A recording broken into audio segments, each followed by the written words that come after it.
Welcome all. In this session, we'll discuss some modern C# features that every developer should know, and we'll do it with live ready console examples, which you can readily run in Visual Studio 2022.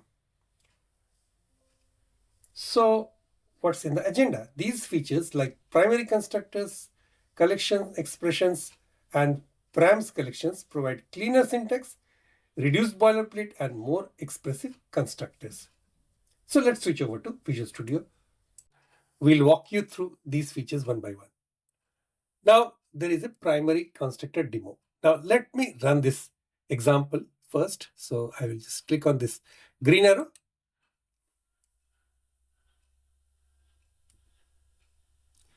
Now, it says that, C# feature demos, primary constructors 1, collection expression 1, 2, 3, 4, 5, 6. So choose a demo, say primary constructors.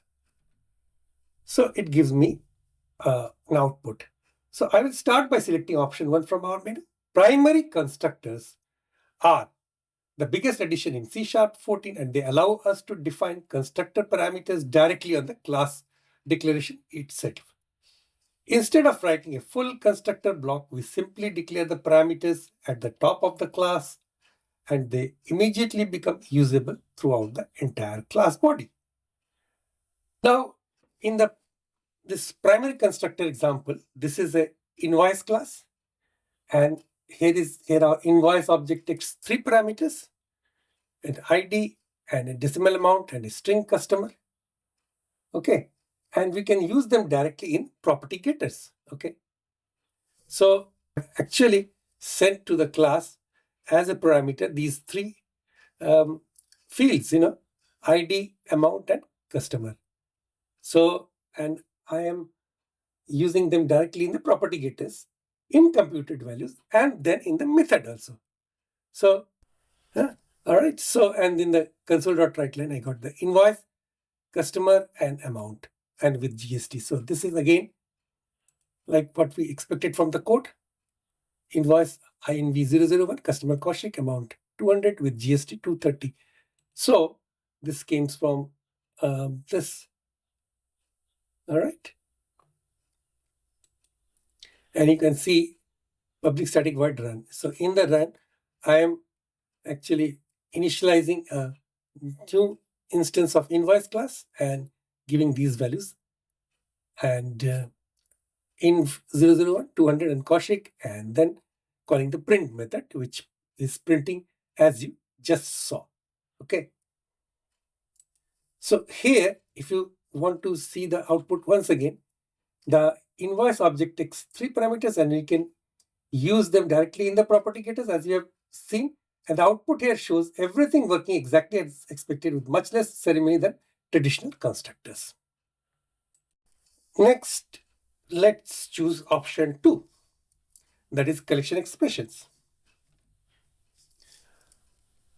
So for collection expression, I got 1, 2, 3 and Kaushik Rajyodhri. Let's analyze this. Now this is the collection expression demo static class, and in which there is just a static void run, static method run, which is called from the program file, which I'll tell you in a second. Now C# 14 extends collection expressions, giving us a unified literal syntax for arrays, lists, and dictionaries.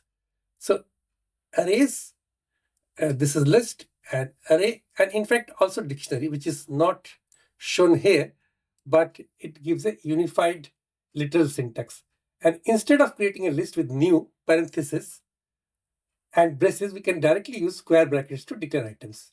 So this makes initialization far more readable and much more consistent across collection types. So when I choose demo and give the option 2, what is happening is, let's see the program class. Okay, so it is just having the main entry. While true, it is writing C# features demo as you got here. Okay, and then in the second line, it is writing all of these 1, 2, 3, 4 primary constructors, collection expression, param, collection, etc., and choose a demo. So I have chosen 1. I have chosen previously 1 and now 2. So if the choice is 2, so then it is calling the collection expression demo static class and calling the run method. Okay, so here again collection expression demo is calling the run method and then writing on the console nums and this names. So that is how you got nums 1, 2, 3 and name string.join. Join method is called for strings object and it is separated by a comma. So string.join within quotes comma and then nums and then string.join names. So this is names each of these arrays and the string list of string is broken down and written like this. These are comma separated now. Okay, now let's choose the demo 3. Now 3 is for params collection. So this gives me answer ABC. Let's analyze this params collection. So what is there in how does it work? Params demo. This is actually params demo. It's already there open. Now it has also got a run methods which is static void and it print all A, B, C, and there's another static method print all for each var item in items console.write line items. This is a for each loop. It's pretty easy to follow, right? And what it does is, once the program file, you select the number 3, params demo.run. So params demo static class is called, so it doesn't require an object initialization. It's a static class with static methods. So when run method is called, it calls the print all method and it prints for every item in items, which is a list of string console.write line item.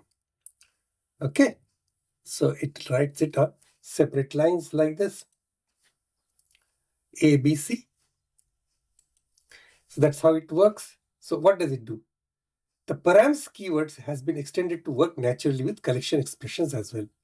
Previously, params worked with only arrays. Now we can pass collections literals directly without wrapping them manually. This makes multi-item method calls feel cleaner and better aligned with modern C# syntax. So friends, here was our list of features available in the demo that I have just shown, and I have demonstrated the first 3 features with code example and all the benefit that it has over the previous version of C#, that is C# 13, primary constructors, collection expressions, and param collections. Now, this video gets too big, so I will take the rest of the 3 items, 3 features in lambda inference, required members, and inline arrays in the next part.